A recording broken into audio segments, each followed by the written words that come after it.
अभी हम लोग जानेंगे किसके बारे में, मिट्टी की परतों के बारे में। मिट्टी तुम लोग सबको जानता है क्या होता है ना। हमारे चारों तरफ भूभाग का ऊपरी हिस्सा, जिसपे पाउडर के जैसा या चूर्ण के जैसा एक पदार्थ है ना, जिसको छूने पर हाथ में लग जाता है। एकदम हल्का पतला भुरभुरा सा पदार्थ जो भूमि का ऊपरी हिस्से पर पाया जाता है, उसको हम लोग मिट्टी कहते हैं। ठीक है, तो यहाँ मिट्टी के बारे में तो हम लोग समझ चुके हैं पहले, लेकिन अभी हम लोग जानेंगे किसके बारे में, मिट्टी की परतों के बारे में। मिट्टी जो तुम लोग देखते हो, ये जमीन पर ऊपरी अवस्था से लेकर के निचली अवस्था तक कई परतों में बटा हुआ है। ठीक है, इसका जो फॉर्मेशन है वो कई लेयर्स में है, इसीलिए इसको सॉइल लेयर्स या हॉरिजॉन्स कहते हैं। यह एक के ऊपर एक अवस्थित होते हैं। सबसे पहले देखो, मिट्टी का जो संरचना है वो नीचे से लेकर के ऊपर तक हम लोग देखेंगे या ऊपर से नीचे तक देखेंगे, तो ये कई सारे लेयर्स में है, लेयर बाय लेयर है, यानी कई सारे पार्ट में। ठीक है, मिट्टी बना किस चीज से है, बड़े बड़े चट्टानों के लंबे समय तक टूटने फूटने और उसके पिस जाने के चलते ही इसके ऊपरी परत का निर्माण हुआ है, लेकिन नीचे से इसकी संरचना अभी भी कहीं तक वैसी की वैसी ही है। ये एक के ऊपर एक अवस्थित होते हैं, जिसे मृदा प्रोफाइल कहते हैं, इसको सॉइल प्रोफाइल कहते हैं। अगर हम लोग मिट्टी की परतों को देखें तो इसको सॉइल प्रोफाइल कहेंगे। अगर इसको समझने के तौर पर देखा जाए तो इसको O, A, E, B, C और R परत के रूप में दिखाया गया है। ठीक है, कौन कौन सा है, O, A, E, B, C और R। यानी समझने के तौर पर मिट्टी को कई सारे परतों में विभाजित किया गया है, ऊपर से नीचे की तरफ। ठीक है, या नीचे से ऊपर की तरफ, जिधर से तुम लोगों को समझना होगा। ऊपर से नीचे की तरफ समझना ज्यादा आसान है। देखो, ऊपरी कार्बनिक पदार्थ से लेकर नीचे की चट्टानों तक विभिन्न होती है। ये जो मिट्टी है, ऊपर से लेकर के अगर हम लोग नीचे देखें तो ये एकदम बिल्कुल अलग प्रकार का है। सबसे ऊपर एकदम पाउडर फॉर्म में पाया जाता है, चूर्ण के रूप में, है ना। उसे तुम लोग उठा करके ऐसे हाथ में देखोगे तो एकदम पूरा हल्का पतला बारीक पाउडर जैसा है। जैसे जैसे हम लोग नीचे जाते जाएंगे, ये थोड़ा ठोस होते जाएगा और इसके कणों में वृद्धि होते जाएगा। ठीक है, यानी कि ऊपरी परत एकदम पूरा पाउडर जैसा है, फिर नीचे जाओगे थोड़ा थोड़ा कंकड़ गिट्टी तुम लोगों को मिलने लग जाएगा। उसके और नीचे जाओगे और नीचे वो हार्ड होते जाएगा, पूरा नीचे जाते जाते ये फिर से पत्थर या चट्टानी रूप में हम लोगों को मिलना शुरू हो जाता है। ठीक है, अब इसके अलग अलग लेयर्स का अलग अलग काम है और अलग अलग प्रकार का ये मतलब कि दिखने में होता है। देखो, ये परतें मिट्टी की उर्वरता, जल धारण क्षमता और पोषण निर्धारित करती हैं, जो पौधों की वृद्धि के लिए आवश्यक है। अब ये मिट्टी का अलग अलग परत जो है, इसका अलग अलग काम क्या है हम लोग यहां पर जानेंगे। सबसे पहले, पौधों में पोषण की दृष्टि से मिट्टी की परतों का बहुत बड़ा रोल है। दूसरा, उसके बाद उर्वरता, इसमें मतलब कि उपज बढ़ाने के लिए जो पोषक तत्व होते हैं उसकी मात्रा कहां कैसे पाई जाएगी, ये भी उसी पर डिपेंड करता है, परतों पर ही। उसके बाद जल धारण करने की क्षमता, मिट्टी में पानी को अवशोषित करके रखने की क्षमता होती है, जिसको जल धारण क्षमता कहते हैं। जैसे कि बारिश हुआ तो मिट्टी पानी को सोख करके रख लेता है, ठीक है, उसी को जल धारण क्षमता कहते हैं। ये सब उसकी परतों पर ही डिपेंड करता है और ये पौधों की वृद्धि के लिए भी आवश्यक है और सहायक है ना। तो सबसे पहले हम लोग जानेंगे किसके बारे में, ओ क्षितिज के बारे में। यहाँ दिए हुए ना अलग अलग परतों के बारे में, तो सबसे पहले ओ क्षितिज या ओ हॉरिजॉन के बारे में जानेंगे। ये कार्बनिक परत है। कौन सा परत है, कार्बनिक परत। सबसे पहले जान लो कि ह्यूमस जो होता है ना, ह्यूमस इसी परत में पाया जाता है। ह्यूमस मतलब क्या हुआ, सड़े गले पेड़ पौधों के अवशेष, ठीक है, सूक्ष्म जीवाणु जो उसको अपघटित करके उपजाऊ तत्व में बदलते रहते हैं। ये कार्बनिक सबसे ऊपरी परत है, जो सूखी पत्ती, टहनी और कार्बनिक पदार्थों से बनी होती है। इसी परत में तुमको सूक्ष्म जीवाणु, सड़े गले पेड़ पौधों के पत्तों के हिस्से या बहुत सारे जीव जंतुओं के अवशेष सब तुमको ऊपरी परत में ही मिल जाएंगे, जो अपघटित होकर के उपजाऊ तत्व के रूप में उसको बदलते हैं, जिसको हम लोग ह्यूमस भी कहते हैं।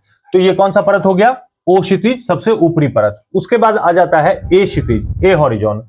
ये ऊपरी मृदा ही है, जैसे एकदम सबसे ऊपर वाला हिस्सा है उसी के जस्ट नीचे रहता है कौन सा, टॉप सॉइल। यह खनिज और ह्यूमस से भरपूर होती है, जहां पौधे की जड़ें फैलती हैं। अब यहीं पर तुम लोगों को मिलेगा पौधे का जड़ फैलने वाला तंत्र। ठीक है, मिट्टी के अंदर ही ऐसा अवस्था है जिसमें पेड़ पौधे की जड़ें जो है वो अपने आप को क्या करती हैं, फैलाती हैं।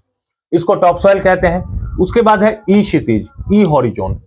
ये इल्यूविएशन परत कहलाता है। यह अक्सर हल्के रंग की होती है, जहां पानी के साथ खाद नीचे बह जाती है। तुम लोग कभी देखना घर में या कहीं पर भी खेत में जाकर के जब हम लोग पानी डालते हैं तो पानी मिट्टी के सबसे ऊपरी हिस्से पर टिकता नहीं है। टिकता है? नहीं टिकता है। पानी जैसे ही डालेंगे वो अंदर की ओर जाना शुरू कर देगा, थोड़ा सा अंदर की तरफ वो जाना शुरू कर देगा।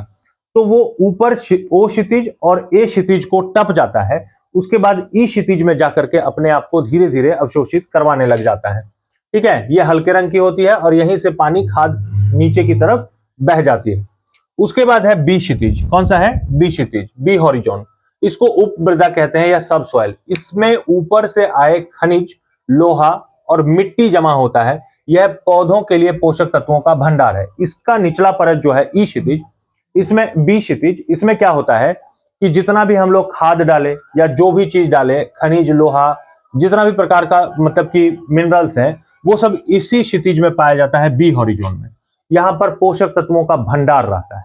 ठीक है, क्योंकि तुम लोग देख रहा है कि कार्बनिक पदार्थ ऊपर में है ना, ऊपर से हम लोग खाद डालते हैं, मिट्टी के अंदर खोद के खाद नहीं डालते हैं, ऊपर में ऐसे छिड़क दिया जाता है, डाल दिया जाता है, पानी डाल दिया जाता है, तो पानी के साथ वो मिक्स होकर के नीचे जाता है निचले परत में, फिर वहां से निचले परत में जाता है। लेकिन कोई एक ऐसा स्थान है जहां पर जाकर के वो रुक जाता है कि नहीं? तो वही जो हॉरिजॉन है जहां पर ये खाद पानी सब जाकर के मिक्स होकर के रुक जाता है, उसको हम लोग क्या कहेंगे? बी क्षितिज या बी हॉरिजॉन। इसको सब सॉइल कहा जाता है। यहीं पर पोषक तत्वों का भंडार होता है जहां से पौधे इसको डायरेक्टली प्राप्त करके वृद्धि करते हैं। उसके बाद है सी क्षितिज, इसको सी हॉरिजॉन भी कहा जाता है। मूल सामग्री में इसको पेरेंटल मटेरियल भी कहा जाता है। यह आंशिक रूप से चट्टानों से बनी होती है जिस पर मिट्टी का निर्माण शुरू होता है। अब जब तुम 1, 2, 3 परत मिट्टी का खोद देगा तो उसके जस्ट नीचे जाने के बाद तुमको हल्का हल्का चट्टानी स्वरूप मिलेगा। ठीक है, यानी मिट्टी थोड़ा सा और हार्ड होना शुरू हो जाएगा।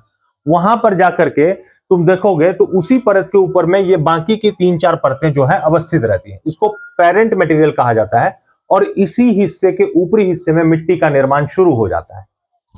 अब उसके बाद है आर क्षितिज, इसको बेडरॉक कहा जाता है। यह सबसे निचली परत है जो ठोस आधारशिला होती है। बेडरॉक क्या है? अब जब हम लोग उसके ऊपर के 3-4 परतों को खोद दिए तो जब नीचे जाएंगे तो वहां हम लोगों को बड़े बड़े चट्टानी रूप मिलने शुरू हो जाएंगे, बड़ा बड़ा पत्थर या एक ऐसा अवस्था मिट्टी का देखने को मिलेगा जो बहुत ही कड़ा होता है और बड़े बड़े स्वरूप में होता है। इसलिए इसको बेडरॉक कहते हैं। यह सबसे निचली परत है, यानी मिट्टी में अगर ऊपर से नीचे की तरफ जाओगे तो सबसे नीचे में हम लोगों को क्या मिलेगा? बेडरॉक। अच्छा, टॉप सॉइल में ह्यूमस के कारण पोषक तत्व होते हैं। टॉप सॉइल जो तुम लोग देखा, टॉप सॉइल में ह्यूमस के कारण क्या होता है? पोषक तत्व होते हैं, क्योंकि पोषक तत्वों का निर्माण कहां पर हो गया? कार्बनिक पदार्थों से अपघटित होकर के सबसे ऊपरी परत में हो गया। उसके जस्ट नीचे जो जाएंगे तो हम लोगों को टॉप सॉइल मिलेगा। तो टॉप सॉइल में ह्यूमस के कारण पोषक तत्व बहुत ज्यादा मात्रा में होता है। उसी से पौधा जो है अपने आप को वृद्धि करने में सहायता प्रदान करता है। परतें पौधे की जड़ों को सहारा देती है। उसके बाद जो है ये अलग अलग परत जो है मिट्टी का, यानी कि जैसे तुम लोग देखा सबसे ऊपरी परत जो है वो हल्का मुलायम भुरभुरा होता है, तो पौधे का जड़ आसानी से उसमें धंस गया। ठीक है, तो अंदर की तरफ जाते गया पौधे का जड़, लेकिन पौधे की जड़ों को पकड़ने के लिए भी तो थोड़ा सा हार्ड या सॉलिड सरफेस चाहिए नीचे में, है ना? तो वही नीचे जैसे जाएगा तो उसको हार्ड जो सरफेस मिलेगा उसको वो जकड़ लेगा। जकड़ लेने के चलते क्या होगा? पौधा अपने आप को इरेक्ट, सीधा खड़ा रख पाएगा मजबूती के साथ। उसके बाद यह पानी को सोखने और रोकने में मदद करती है। ऐसे अगर हम लोग पानी मिट्टी में डाल दिया करेंगे, पौधा वगैरह लगाते हैं तो पानी मिट्टी में डालते हैं ना, पानी अगर मिट्टी सोख करके नहीं रखेगा तो क्या होगा? वो पौधा पोषक तत्वों का पूर्ति कर पाएगा?